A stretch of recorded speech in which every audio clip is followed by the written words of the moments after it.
Anime are very very popular among Indians and Japan को पूरी दुनिया तक पहुंचाने का काम भी करते हैं। इसीलिए अपने भाई बंधुओं के लिए मैं आयुष मिश्रा लेके आया हूं ऐसे 6 must watch before you die anime, जिनको देख के आपके सारे विंटर्स और सारे समर्स बहुत ही औसम हो जाएंगे।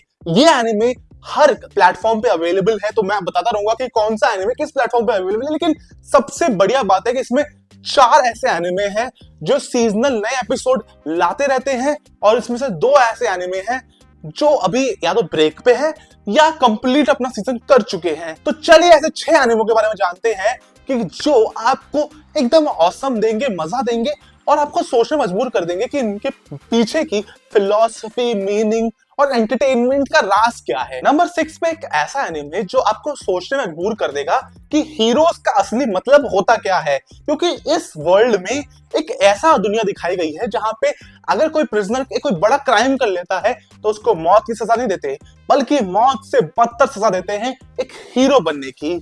और इस एनिमे का जो मेन प्रोटैगनिस्ट है वो एक मॉरली अच्छा इंसान है, लेकिन वो अपने सर्कमस्टांसेस में ऐसे फंस चुका है कि अब यहाँ पे उसे वॉर करना और जितने डीमन किंग्स हैं उनको मारना बहुत इंपॉर्टेंट है। लेकिन उसका साथ दे रही एक प्यारी सी गॉडेस, जी हाँ, एक प्यारी सी गॉडेस जिसको वो तारीफ करेगा तो उसको वो अपनी पावर्स देगी।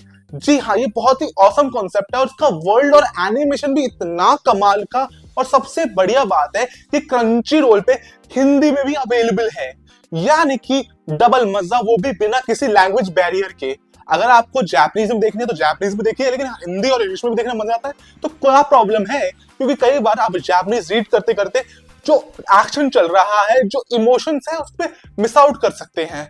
तो इस नाम है इसका sentence to be hero, Crunchyroll पे अवेलेबल है और इसके 5 एपिसोड ऑलरेडी आ चुके हैं और हर फ्राइडे नया एपिसोड आता है। मोर्टैलिटी तो हर कोई चाहता है, लेकिन कभी कभी हमारी लाइफ में अगर मोर्टैलिटी भी होती है तो लाइफ कभी कभी मोनोटोनस हो जाती है, बोरिंग हो जाती है।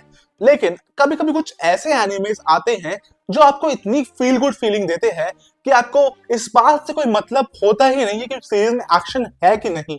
मैं बात कर रहा हूं कि ऐसे एनिमे की जिसके सीजन 1 ने मुझे तो काफी इंप्रेस किया था, और इसकी वजह से इसका सीजन 2 जब जनवरी में एयर होना शुरू हुआ तो मैं इसके सारे के सारे एपिसोड देखने शुरू कर दिए।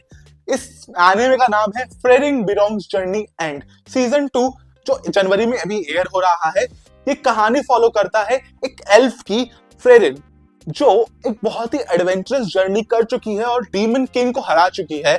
लेकिन अब जब वो 29 इयर्स आफ्टर अपने दोस्तों को मिलती है तो उसकी एज बिल्कुल भी बढ़ती नहीं है, जबकि उसके दोस्त जो हेमिल द हीरो है वो एक नॉर्मल ह्यूमन होता है, उसके स्टैचूज हर जगह पे हैं, लेकिन वो मर जाता है और उसको फिर दोबारा एक ऐसी सेम एडवेंचर्स पे वापस जाना पड़ता है। और यहाँ पे हमें कंपैरिजन भी देखने को मिलता है 29 इयर्स पहले उस क्या मैच्योरिटी लेवल था और 29 इयर्स बाद क्या मैच्योरिटी लेवल है। और सबसे जो बड़ी बात है कि इसको अगर आप फिलोसफिकल देखें तो आपकी बहुत सारी डीप मीनिंग भी निकाल सकते हैं। और एक और बात, जिन लोगों को मजा आता है ऐसे जॉनरा जो थोड़ा हटके हो एक्शन और शॉनिन से, तो वो लोग इसको बहुत एंजॉय करेंगे। इस एनिमे का नाम फ्रेरिंग बिलोंग्स जर्नी एंड जो सीजन 2 चल रहा है उसके एपिसोड वीकली अभी आ रहे हैं, जो बहुत अच्छी बात है। और ये आपको क्रंची रोल मिल जाएगा, हिंदी में अवेलेबल है। लेकिन जब इसका सीजन 1 आया था तब मैं इसको हिंदी में नहीं देखा, तो जापानीज में देखा था, लेकिन कोई बात नहीं, अभी तो बहुत मजा आ रहा है। अब बात करते हैं अडल्ट्स के लिए। एक ऐसा एनिमे है जो 2023 में एयर होना स्टार्ट हुआ था। सीजन 1 के इसके सिर्फ 13 एपिसोड थे, लेकिन अभी तक मैंने उस टाइम तक ये एपिसोड नहीं एक्सप्लोर किए थे। अब जब मैंने इसके सीजन 2 की अनाउंसमेंट सुनी तो मैं बहुत क्यूरियस हो गया और मैंने फिर एक्सप्लोर किया इस एनिमे को। इस एनिमे की कहानी बहुत ही यूनिक है, जहां पे हमें एशियन जापान दिखाया गया है और शोगुनेट ने 10 ऐसे कैदियों को और उनके साथ उनको असैसिन्स को भेजा है जो असाइमन फैमिली से बिलोंग करते हैं। और अगर इनका टास्क एक बहुत ही इम्पॉसिबल टास्क है, क्योंकि इनको एलिक्सिर ऑफ लाइफ मतलब कि अमृत की तलाश करनी है एक आइलैंड पे जो पैराडाइज बोला जाता है, लेकिन इनके लिए हेल बन जाता है। और इसका जो मेन प्रोटैगनिस्ट है उसका एम ही ऐसा है कि उसको अपनी वाइफ से मिलना है उस सारी सिचुएशंस को पार करके, लेकिन उसे नहीं पता कि जो भी इस आइलैंड पे एक बार गया है तो कभी वापस आया नहीं है। आपने समझ ही लिया होगा कि हम बात कर रहे हैं हेल्स पैराडाइज की, जिसके सीजन 1 के एपिसोड मैंने एक्सप्लोर किया और अभी मैं बहुत क्यूरियस हूँ कि सीजन 2 में क्या होने वाला है। लेकिन जितने भी 7 एपिसोड मैंने देखे हैं उसमें इनमें एक्शन तो बहुत यूनिक है, लेकिन मिस्ट्री भी एक बनी हुई है कि ये डीमंस, ये कौन सा ऐसा प्लैनेट है जहां पे सिविलाइजेशन तो नहीं है, लेकिन ऐसे मॉन्स्टर्स, ऐसे क्रीचर्स और ऐसे इंसेक्ट जो आपको वो दे दे, आपको डिस्गस्ट दे दे। लेकिन हाँ, इसमें न्यूडिटी और इसमें साथ में ब्लड और गोल बहुत ज्यादा है, तो आप अपने भाई बहन के साथ नहीं लेकिन अकेले तो देख ही सकते हैं। तो मेरा इसका सजेशन रहेगा कि आप इसको क्रंची रोल पे देखिए और अपना माइंड डिसाइड कीजिए, क्योंकि इसके एपिसोड का काउंट बहुत कम है लेकिन मजा दुगना ही होता जाता है हर एपिसोड के साथ। नंबर 3 पे बहुत ही पॉपुलर एनिमे है। ये एनिमे लोगों ने पहले नारुतो से कंपेयर किया, लेकिन जैसे ही इसके सीजन 2 ने डेथ पे डेथ की रो लगा दी, लोगों को चौंका दिया। इस सीजन और इस एनिमे ने लोगों को भौचक्का करके रख दिया है और मैंने इसके रिसेंटली इसके एपिसोड का एक्सप्लेनेशन भी अपने चैनल पे डाला है, क्योंकि मुझे इसके इतनी हिडन डिटेल्स दिखती है, इतना वर्ल्ड बिल्डिंग ग्रेट है। और इस एनिमे में जो क्रिटिसिज्म है कि यही हो सकता है कि इसमें शॉक वैल्यू देने के लिए कुछ भी होता है और ऐसी ऐसी चीजें हो जाती हैं जो आप सोच भी नहीं सकते। कैरेक्टर सीजन 1 में एकदम फन लविंग होते हैं, इमोशनल होते हैं और साथ में बहुत ज्यादा एक्शन होता है, लेकिन सीजन 2 में तख्ता पलट जाता है। मैं बात कर रहा हूँ जुजुत्सु काइसेन सीजन 3 की। इसका सीजन 1 और सीजन 2 मैंने बहुत पहले देखा था और इसकी जुजुत्सु काइसेन 0 की मूवी भी है, वो भी बहुत ऑसम है। तो jujutsu Kaisen season 3 currently air हो रहा है और लोग इसको लेके पागल हैं कि कलिंग गेम आर्क्स में आखिर फिनाले कैसा होगा। इसकी मांगा कंप्लीट हो चुकी है, लेकिन स्पॉइलर से मुझे सख्त नफरत है। लेकिन हाँ, हमारे गोजो के बिना ये इतादोरी और मेगुमी कैसे केंजाकू के प्लान को फेल करेंगे?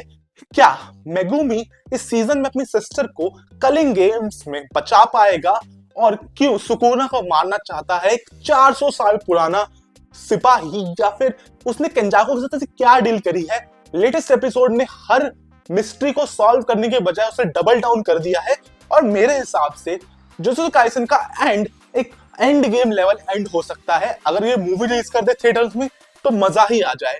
लेकिन अगर आपने जुजुत्सु काइसेन देख रहे हो और हिंदी में देख रहे हो, जापानीज में देख रहे हो, कैसे भी देखो, नेटफ्लिक्स पे अवेलेबल है, क्रंची रोल पे अवेलेबल है, प्लीज यार ये तो जुजुत्सु काइसेन तो मिस कर ही नहीं सकता, क्योंकि जुजुत्सु काइसेन पे इतनी डिस्कशन कर सकते हैं। और इस चैनल को मैं जुजुत्सु काइसेन स्पेशली रिकमेंड करूंगा कि मैं इस चैनल पे और वीडियो लेके आऊंगा जुजुत्सु काइसेन रिलेटेड, क्योंकि उसका वर्ल्ड इतना बड़ा है कि उसको एक्सप्लेन करते करते आपके सारी कंफ्यूजन्स सॉल्व होने की पड़ती जाती है। बचपन से मैं मार्वल डीसी का बहुत ही बड़ा फैन था और सुपर हीरो से अलग ही फैसिनेशन होती है।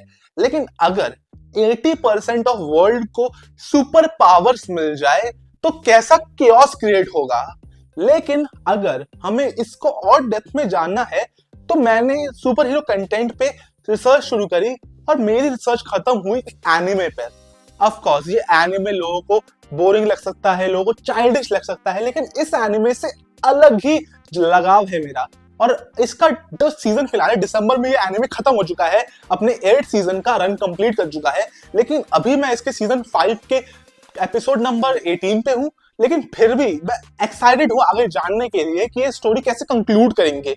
इस स्टोरी का मेन प्रोटैगनिस्ट है इजुकु मिडोरिया और इस स्टोरी में एक नंबर 1 सुपरमैन जैसा हीरो होता है जिसका नाम होता है ऑल माइट, और वो धीरे धीरे मर जाता है, मरने के कगार पे होता है और वो अपनी पावर्स ट्रांसफर कर देता है अपने इजुकु मिडोरिया को, जिसके पास कोई क्वर्क्स नहीं होते।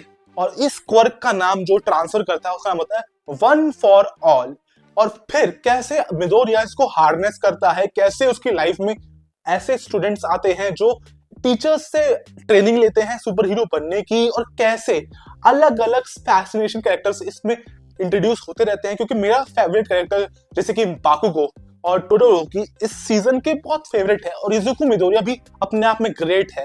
लेकिन इसके विलन्स भी काफी इंटरेस्टिंग है और इसका विलन का नाम है ऑल फॉर वन। जहां तक मैंने देखा है वो अभी तक कैप्चर्ड है, लेकिन क्या पता वो कब बाहर आ जाए और कियोस क्रिएट कर दे। इसके 150 एपिसोड हैं, लेकिन देखते देखते कभी पता भी नहीं चलेगा कि अभी खत्म हो गया। लेकिन हाँ, अगर आपने ये एपिसोड्स नहीं देखे हैं तो प्लीज देखिए, इसके सारे के सारे एपिसोड अवेलेबल है जियो हॉटस्टार पर, और वो भी हिंदी में। इससे ज्यादा बढ़िया बात क्या हो सकती है, क्योंकि कार्टून नेटवर्क में ये बहुत पॉपुलर था और हर संडे एयर भी होता था। अगर आपने कार्टून नेटवर्क पे देखा है तो कमेंट जरूर कीजिए, क्योंकि my hero academia is fantastic super. आप इसका कंफर्ट जोन ढूंढ सकते हैं इसमें, क्योंकि इसको देखने में कोई ज्यादा मेहनत नहीं है, बहुत ही ज्यादा सेल्फ एक्सप्लेनेटरी है, लेकिन मजेदार बहुत है। Last but not the least, इस सीरीज का जो 6 एनिमे में से जो नंबर 1 पे एनिमे है वो है वन पीस। मैंने डायरेक्टली बोल दिया है, क्योंकि one piece is one piece, और मैं इस एनिमे को जितनी बार देखूं उतनी बार बोर कभी नहीं होता। इसके 1000 एपिसोड है, लेकिन मैंने अभी तक 770 एपिसोड कंप्लीट भी कर लिए। मैं जो आर्क पे हूं और अभी होल किक के लिए बहुत ज्यादा एक्साइटेड हूं, और इसकी वर्ल्ड बिल्डिंग क्रेजी है, क्रेजी। इसके जितने भी कैरेक्टर्स हो, चाहे वो नामी हो, चाहे वो अपना सांजी हो, चाहे वो जोरो हो, चाहे वो ब्रुक्स हो, चाहे वो चॉपर हो, इतना प्यारा कैरेक्टर चॉपर, सारे कैरेक्टर्स मस्त है। लेकिन इसके मेन प्रोटैगनिस्ट लूफी की जो पॉजिटिविटी है उसने मुझे काफी इंस्पायर कर दिया, और उसी की वजह से मैं यूट्यूब पे हूँ, क्योंकि वन पीस की जर्नी में आप लोगों के साथ शेयर करना चाहता हूँ। और मैं उसे करंटली हर रोज 3 एपिसोड देख रहा हूँ, और मैंने चैट जीपीटी भी किया हुआ है कि मेरा वन पीस कब तक कंप्लीट हो सकता है, तो जून की डेट थी। और ये बहुत अच्छी बात है, क्योंकि अब वन पीस अभी वन ब्रेक पे है, और उस ब्रेक के बाद जब अप्रैल में चालू होगा तो उस पे इस फैंडम का मैं पार्ट बन जाऊंगा, इसके साथ थोड़ी थ्योरी डिस्कस करूंगा, और जब वन पीस खत्म होगा तब it will be bigger than end game. मतलब कि पूरा फैंडम पूरा गेस कर रहा है कि वन पीस क्या है, वन पीस में एक ऐसा क्या खजाना है जो आज तक इसका राज कभी नहीं खुला। और 1000 एपिसोड, अब 2000 हो सकते हैं, 3000 हो सकते हैं, जितने भी एपिसोड उसकी जर्नी बहुत इंटरेस्टिंग होने वाली है। इंटरेस्टिंगली कार्टून नेटवर्क पे वन पीस लैंड ऑफ वानो करके वो उसके एपिसोड्स एयर होते जो, तो 892 एपिसोड्स से शुरू हुआ था, और आपको ये एपिसोड हिंदी में भी अवेलेबल हो जाएंगे। तो वन पीस के शुरुआत के और वानो आर्क के एपिसोड हिंदी में अवेलेबल है, लेकिन जापानीज और इंग्लिश में तो अवेलेबल है ही। तो प्लीज इसको मिस मत करिए, वन पीस तो देख ही लीजिए, क्योंकि one piece is one piece, बहुत ग्रेट एनिमे है। और मरीन फोर्ड आने पे तो आप मुझे थैंक यू बोल। तो ये थे ऐसे टॉप 6 एनिमे जो इस सीजन में फॉलो कर रहा हूँ। इसमें पुराने एनिमे थे वन पीस और माय हीरो एकेडमिया जैसे, जो ऑलरेडी खत्म है या ब्रेक पे है, लेकिन जो 4 एनिमे मैंने बताए हैं उनको हर वीकली एपिसोड देखना मजा आता है, और उसकी जर्नी में आपको हर वीक अपडेट देता रहूंगा। मुझे इंस्टाग्राम पे फॉलो कर लीजिए और इस चैनल को सब्सक्राइब कर लीजिए, क्योंकि ऐसी रिकमेंडेशंस हम लाते रहते हैं। Subscribe to Studio Scoop for more recommendation like this.